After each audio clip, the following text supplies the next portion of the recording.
할렐루야, 세상을 보는 창, 오세오감 굿TV 시청자 여러분 안녕하세요. 저는 미디어 커뮤니케이션 대학원에서 미디어 강의를 하는 한예진이라고 합니다. 만나서 반갑습니다. 여러분은 영화를 좋아하시나요? 우리가 흔히 영화를 종합예술이라고 표현을 하죠. 그 이유는 한 2시간 남짓 진행되는 영화 한 편을 통해서 우리는 삶의 아주 많은 감정들을 간접적으로 경험할 수 있기 때문일 것 같습니다. 우리는 영화를 보면서 울기도 하고요. 또 웃기도 하고 감정이 정화되는 카타르시스를 경험하기도 해요. 그래서 오늘은 여러분들과 함께 이야기하고 싶은 주제가 영화로 믿음 쌓기입니다. 우리가 살아가다 보면요. 가끔 믿음이 약해지거나 흔들리는 경우가 있습니다. 특별하게 어떤 계기가 있어서 그런 경우도 있지만 또 어떤 경우는 계기는 없는데 그냥 믿음이 약해지는 이런 경우도 있는 것 같아요. 삶이 다람쥐 쳇바퀴 돌아가듯이 늘 똑같이 매일매일을 살아가다 보면 여유도 없고 바빠지죠. 그래서 나도 모르게 신앙이 우선순위에서 밀리게 되는 것 같습니다. 그럴 때는 잠시 바쁜 일상에서 좀 벗어나서 우리에게 스스로 휴식을 주는 시간이 필요하죠. 저는 개인적으로 이런 휴식 시간에 믿음을 회복할 수 있는 좋은 영화 한 편을 보는 것도 신앙의 회복에 도움을 준다라고 생각을 해요. 이미 개봉한 지 오랜 시간이 지났기 때문에 방송에서 내용을 소개해도 좋을 것 같아서 여러분들에게 마음이 따뜻해지는 영화를 한 편 소개해 드리려고 합니다. 영화의 제목은 미라클 프롬 헤븐이고요. 우리나라 말로 번역을 한다면 천국으로부터의 기적이라고 할 수 있겠네요. 이 영화는 미국의 텍사스를 배경으로 한 영화입니다. 아주 단란하고 또 믿음이 좋은 행복한 가족이 나와요. 동물병원을 운영하는 수의사인 아빠 케빈과 그리고 그의 부인 크리스티가 있는데 이들에게는 아주 예쁘고 귀여운 3 자녀가 있어요. 이제 아빠 케빈은 이제 막 동물병원을 크게 오픈했습니다.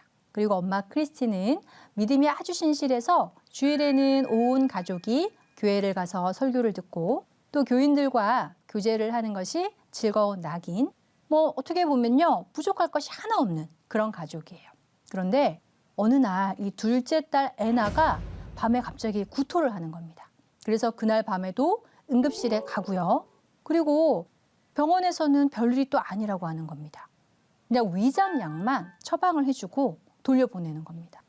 그런데 이제 일주일이 지나도요, 애나는 계속 뭘 먹지도 못하고 구토를 하고 또 이제 부작용으로 배는 계속 이제 불러가는 겁니다. 이제 10살 난 아이가 아무 음식도 못 먹고 계속해서 구토를 하니까 여기저기 병원을 다 다녀보지만 이상이 없다. 혹은 위장에 좀 장애가 있는 것 같다. 이런 식으로 이제 얘기를 하는 거죠. 결국에는 계속 병원을 다니다가 아주 큰 병원으로 가게 되고요. 의사가 정밀 검사를 해보는데 애나의 장이 음식을 받아들이지 못하고 있고요. 그래서 속에서 이렇게 장이 꼬였다는 겁니다. 그래서 장 폐색 증상이 있기 때문에 당장 수술을 하지 않으면 죽을 수 있다. 그러니까 빨리 응급수술을 해야 된다. 이렇게 얘기를 하는 거죠. 근데 문제는 응급수술을 한다고 해도 이 애나의 장에 있는 그 운동이 계속해서 좋아질 것 같지가 않다는 겁니다. 그래서 장운동 장애 증상에 대한 특별한 치료법은 없다. 이렇게 이야기를 하더라고요.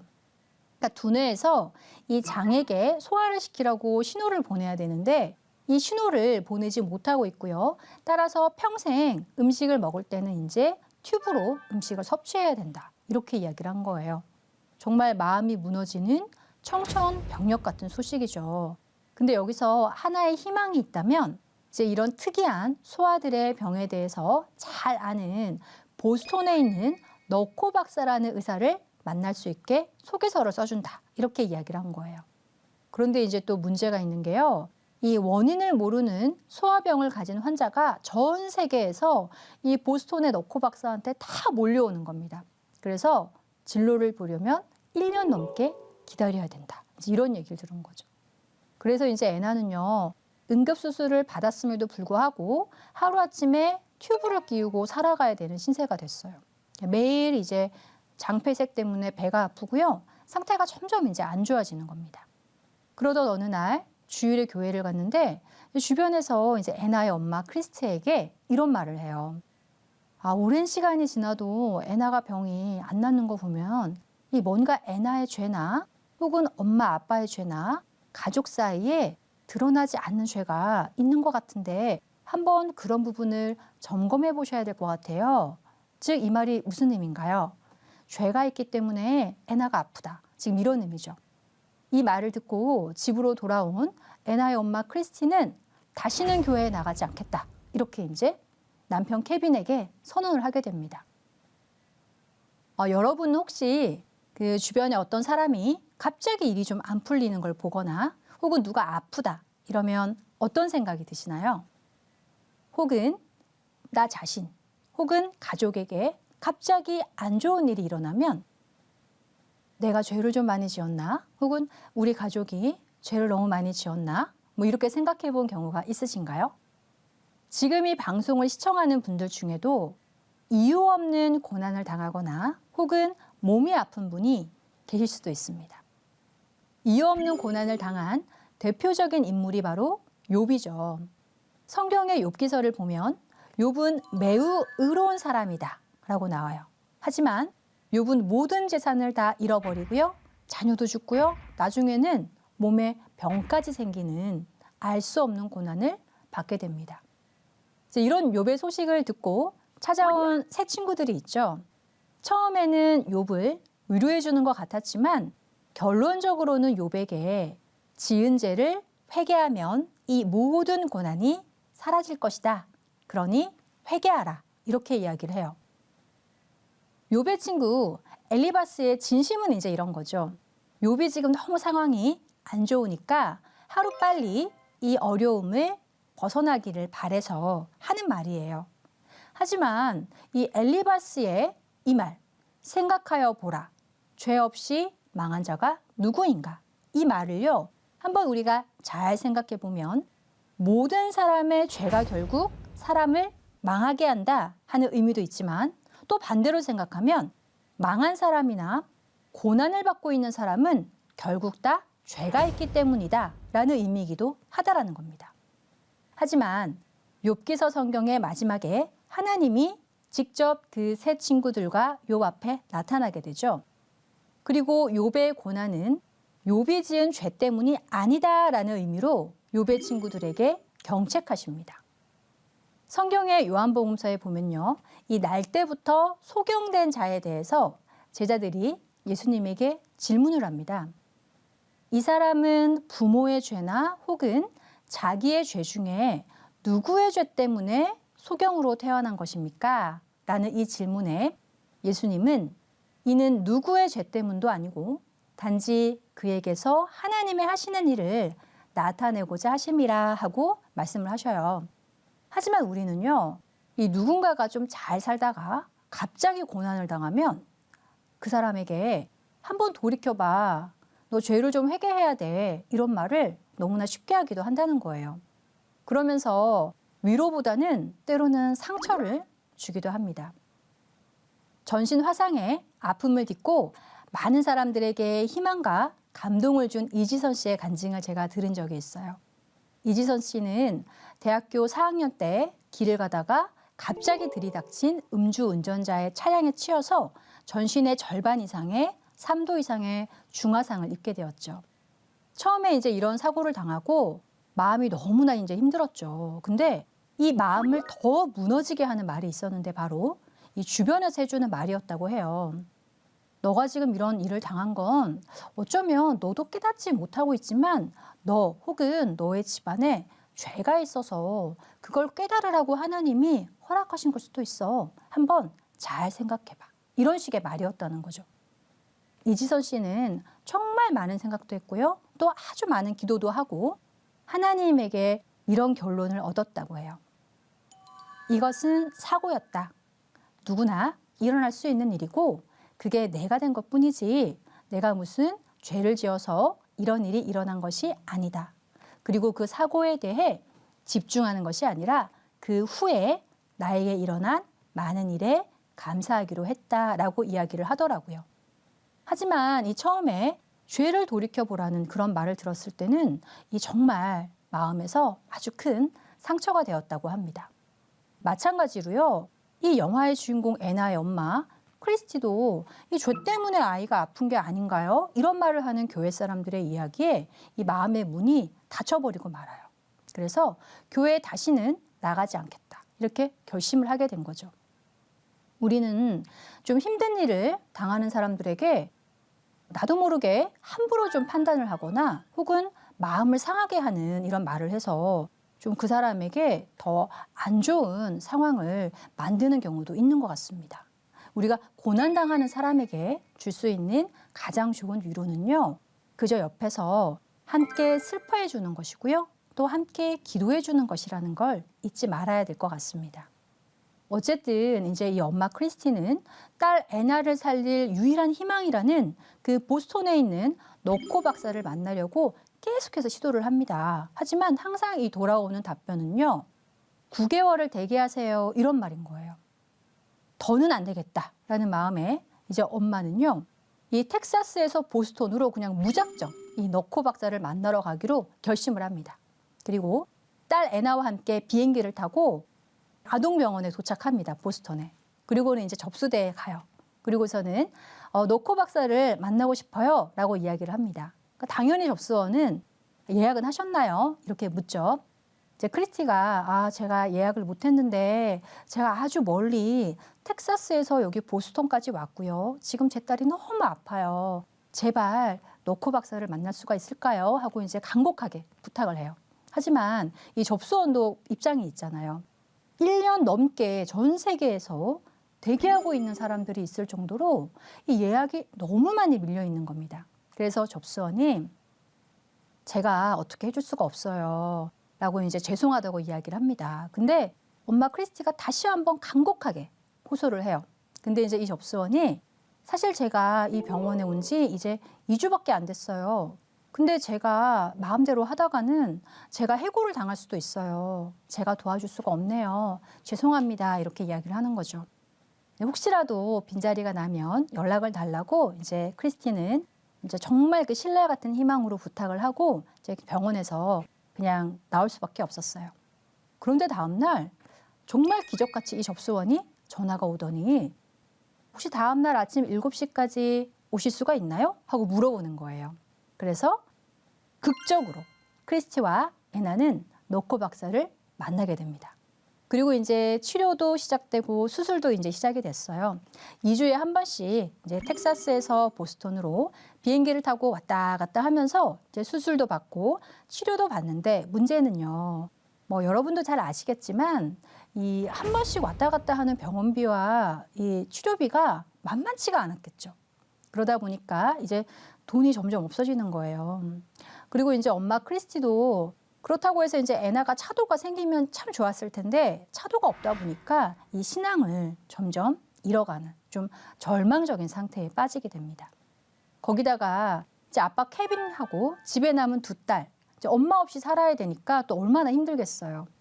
이게 좀 힘들다 보니까 다들 이제 힘들어지는 거죠. 설상가상으로 이제 애나도요, 병의 차도가 없으면서 계속된 이 치료에 아동 우울증까지 오게 됩니다.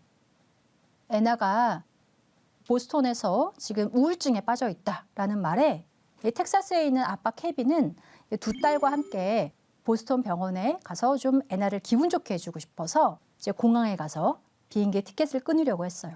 근데 이 병원비가 너무 많이 나왔잖아요. 그러니까 아빠 케빈의 모든 카드가 지불 정지 상태인 겁니다. 그러니까 공항에서 이제 티켓을 발권을 하려는데 내는 카드마다 다 지불 정지니까 이제 공항 직원이 이 카드도 안 되네요. 다른 카드를 좀 주시겠어요? 이제 이런 상황인 거예요. 근데 이제 그 막내딸은요, 8살밖에 안 됐어요. 그러니까 이 상황을 이해를 못 하는 거예요. 그러니까 계속해서 비행기 티켓이 안 끊어지는 거에 아유, 이러다 우리 언니가 죽고 비행기를 타겠네. 이제 이렇게 말을 한 거죠. 근데 공항 직원이 아빠 케빈이 이게 이제 마지막 카드네요 하고 이제 이 준 카드가 결제가 또 거부돼요. 그러니까 공항 직원이 이렇게 말합니다. 컴퓨터가 좀 문제가 있는 것 같아요. 제가 수동으로 티켓을 끊어드릴게요. 이렇게 아주 우여곡절 끝에 비행기를 탈 수 있게 되었고요. 이제 모든 가족들이 보스턴 병원에서 함께 만났지만 문제는 애나는 차도를 보이지 않는 거였어요. 그냥 집으로 돌아가는 수밖에 없었죠. 결국에는 이제 집으로 돌아온 애나는 이제 매일 그냥 힘없이 집 앞에 앉아있기만 하는 거예요. 근데 어느 날 이제 아주 어릴 때 하던 것처럼 우리가 나무에 올라가면 기분이 좋아질 것 같아 라고 하는 언니의 말을 듣고 100년 된 굉장히 큰 나무가 있었는데 그 고목나무에 올라가게 됩니다. 근데 갑자기 이 줄기가 부러지려고 하면서 이제 애나가 이렇게 좀 피하다가 이 나무의 큰 몸체에 텅 빈 구멍, 그러니까 나무가 굉장히 오래되다 보니까 안이 비어 있었던 거예요. 그래서 그 구멍 사이로 빠져서 30m 아래로 추락해 버립니다. 살았는지 죽었는지도 알 수 없는 이제 이런 상태가 된 거죠. 그래서 애나의 가족들, 교회 목사님, 성도들이 모두 와서 이제 나무를 붙잡고 애나를 살려달라고, 애나를 제발 구해달라고 이제 기도를 하는데요.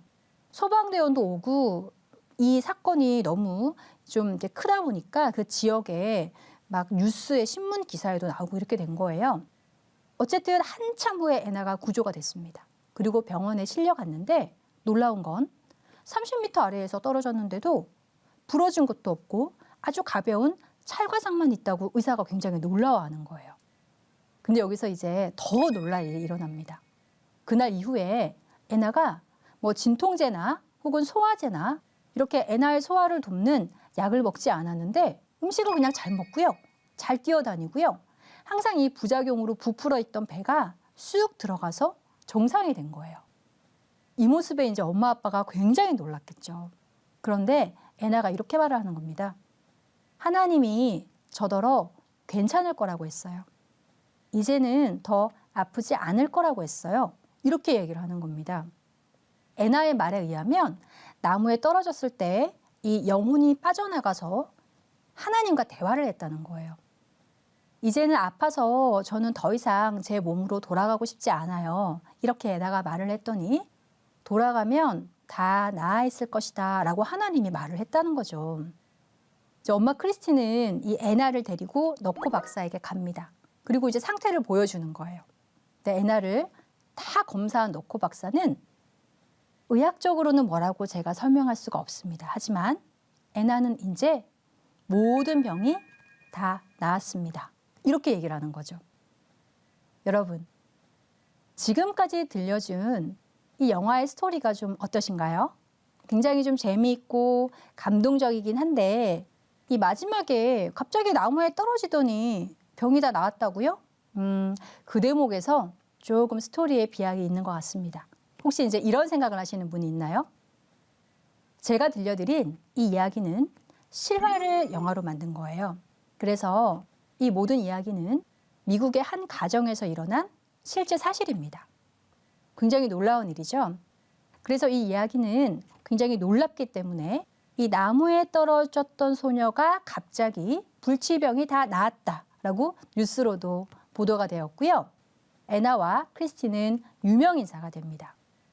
그래서 크리스티는 다시는 교회에 나가지 않겠다라고 선언을 했었지만 교회에 가서 이 내용을 간증을 하게 됩니다. 그리고 이제 이렇게 말해요. 처음에 애나가 오랜 시간 아팠을 때 정말 너무나 힘든 시간이라서 그 당시는 제가 깨닫지 못했지만 지나고 보니 모든 것이 기적이었습니다. 그리고 그 기적은 바로 친절이라는 것입니다. 사실은요, 그 크리스티가 애나를 데리고 이제 처음에 무작정 너코 박사를 만나러 그 보스턴의 병원을 찾아가서 그 접수원에게 부탁을 했잖아요. 근데 접수원이 안 된다고 저는 이제 2주밖에 안 된 사람이어서 제가 권한이 없어요 라고 거절을 했지만 두 사람이 돌아가고 나서 너코 박사에게 찾아가서 애나를 만나달라고 부탁을 했던 거예요. 이 병원에 온 지 2주밖에 안 된 이 말단 직원의 입장에서는 사실은 월권행위죠. 자기가 이 의사한테 찾아가서 환자를 만나라. 이건 해고될 수도 있는 일이에요. 하지만 그 모든 것을 각오하고 이 접수원이 너코 박사에게 부탁을 했고 그렇기 때문에 쉽게 이 너코 박사를 만날 수가 있었던 거였던 거죠. 굉장히 친절을 베푼 거죠. 그리고 또 이 아빠 케빈이 공항에서 티켓을 발권할 때도 이제 공항 직원은 이 아빠 케빈의 모든 카드가 정지된 것을 알았어요. 근데 사실 그냥 면박을 줄 수도 있었죠. 그리고 굉장히 뒤에 손님들이 기다리면서 불평불만을 많이 했거든요. 그렇기 때문에 카드가 다 안 되니까 그냥 시간 끌지 마시고 가시죠. 이럴 수도 있었어요. 그런데 어떻게 했나요? 그렇게 하지 않았죠. 어떻게든 티켓을 끊어주고 싶어서 심지어 이 발권 컴퓨터 모니터를 꺼버렸어요. 그리고서는 기계가 좀 이상하니까 제가 직접 티켓을 수동으로 끊어드릴게요. 이렇게 이야기를 한 겁니다. 이런 게 굉장히 친절이죠. 그리고 또 애나가 아파서 엄마 아빠가 모두 애나를 데리고 응급실로 가야 될 일이 있을 때마다 이 크리스티는 옆집의 이웃에게 자신의 그 남은 두 자녀들을 부탁을 했는데요. 그러면 한밤중에도 언제나 와서 아이들을 돌봐주고 또 애나의 회복을 위해서 늘 기도해준 이런 주변 사람들의 친절, 이런 것이 모두 지나고 보니 기적이었다라고 이야기를 하는 거예요. 저는 이 영화를 보면서 작은 친절이 바로 기적이 될 수 있다라는 사실에 참 많은 감동을 받았습니다. 우리는 스쳐 지나는 많은 사람들에게 우리가 어떤 모습으로 대하고 있는지 한번 생각해 볼 필요가 있을 것 같습니다. 우리가 그들에게 기적이 되어줄 수 있다는 사실을 우리는 잊지 말아야 될 것 같아요. 크리스티는 왜 하나님이 애나에게 병을 주셨고 또 불치의 병으로 고난받는 수많은 아이들 중에서 왜 애나를 이렇게 고쳐주셨는지는 잘 모르겠다라고 이야기를 합니다. 하지만 기적은 하나님이 우리 안에 언제나 함께한다는 것을 알게 하는 방식이라는 것은 확실히 알았다라고 이야기를 하면서 이 영화는 끝이 납니다. 예수님은요, 날 때부터 그 소경된 자를 고쳐주실 때 이렇게 말씀하셨죠. 이 자의 소경됨은 하나님의 하시는 일을 나타내고자 함이라고 이렇게 말씀하셨습니다. 그리고는 고쳐주셨죠. 예수님이 그 소경된 자를 눈뜨게 하신 이런 것처럼 하나님은 누가 봐도 정말 신기해 보이는 이런 기적을 일으키시면서 하나님이 우리와 함께 계시고 또 분명하게 우리의 삶에 개입하고 계신다는 것을 알려주시는 분이에요. 하지만 꼭 그렇게 하지 않아도요. 하나님은 또 사람을 통해서 역사하시고 또한 우리의 삶에서 분명하게 기적을 보여주시는 분이라는 겁니다. 저는 이 영화를 통해서 기적이란 무엇일까를 좀 생각해보는 계기가 되었습니다. 우리가 이제 기적이라는 것은 너무 특별한 것이다 이렇게만 생각하지만요. 그런 것은 아니다라는 거죠. 아인슈타인은 기적에 대해서 이렇게 얘기를 했습니다. 인생을 살아가는데 오로지 두 가지 방식이 있다. 첫째는 아무런 기적이 없는 것처럼 사는 것과 또 하나는 모든 것이 기적이라고 생각하고 사는 방식이다.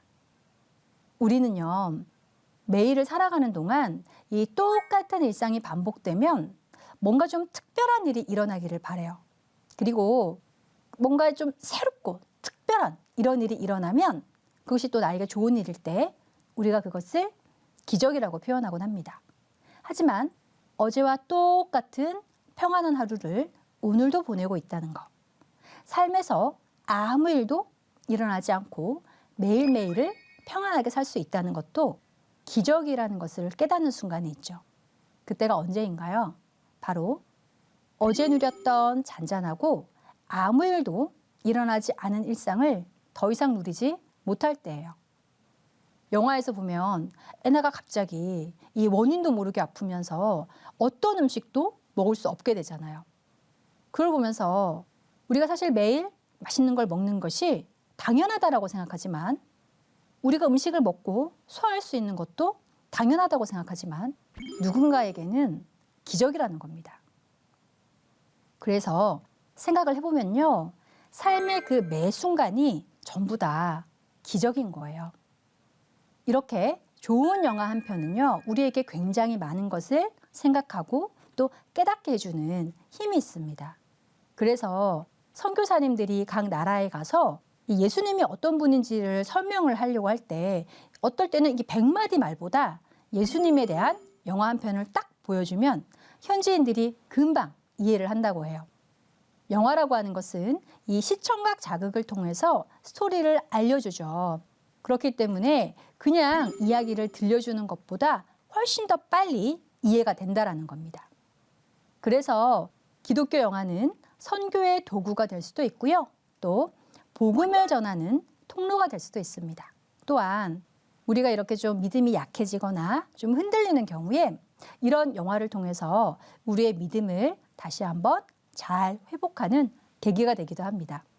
제 믿음이 좀 흔들린다, 좀 내가 시험당한다 이런 느낌이 들 때 기도도 안 될 때도 있어요. 성경책도 보기 싫어질 때도 있습니다. 그럴 때는 억지로 뭔가를 하려고 하지 말고요. 믿음을 회복할 수 있는 마음이 아주 따뜻한 기독교 영화 한 편을 보는 것은 어떨까 이런 생각도 듭니다. 오늘 하루도 믿음으로 승리하는 하루가 되기를 바라겠습니다. 하나님의 말씀으로 세상을 이해하고 바라보는 마음의 창이 여러분 안에 활짝 열리기를 소망하면서 오늘도 하나님 안에서 승리하시기를 바랍니다. 이 시간 마치겠습니다. 감사합니다.